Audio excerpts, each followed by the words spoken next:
Bonjour aux auditeurs de Salam Sénégal. Vous aviez suivi la semaine dernière dans votre chronique judiciaire les notions ou concepts de majorité absolue ou relative. Aujourd'hui, nous parlons de la majorité qualifiée ou renforcée.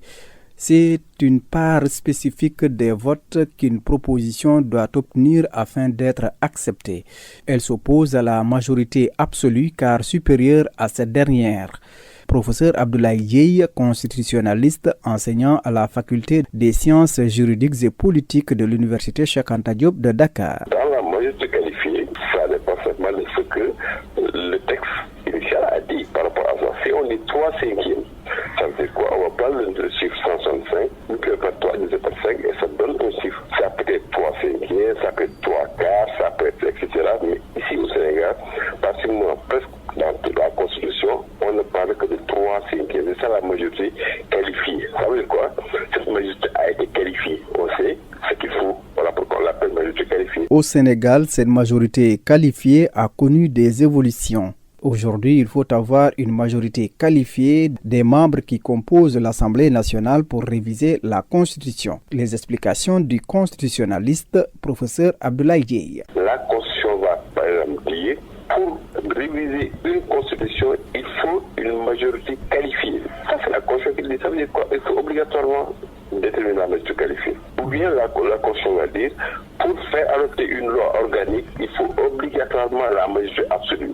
La caractéristique au Sénégal par rapport à la majorité qualifiée, c'est quoi? C'est qu'avant 2008, on disait majorité qualifiée, par exemple pour réviser la Constitution, majorité qualifiée des membres composant l'Assemblée nationale. Là, c'est très démocratique parce qu'on parle du nombre. Donc, on va faire le 3/5 par rapport au nombre total. Donc, on va prendre 165, multiplié par 3, divisé par 5. Mais en 2008, pour faire passer encore une fois certaines révisions, on a allégé en disant 3/5 de suffrage exprimé. Quand on dit 3/5 de suffrage exprimé, c'est le jour J qu'on va calculer les 3/5. Imaginons 3/5 de suffrage exprimé. Ça peut même, si on prend nos 20 là, on va calculer les 3/5 par rapport aux 20.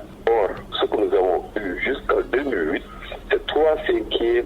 Et c'est ça également qui constitue ce que nous avons pris de la France, parce que toutes ces majorités-là ont été simplement copiées de la Constitution française. C'est 3/5 des membres composant l'Assemblée nationale. Les 3/5, 165 députés multipliés par 3 et le tout divisé par 5, ça donne 99 députés. C'est tout pour votre chronique judiciaire. Merci d'avoir suivi. À jeudi prochain.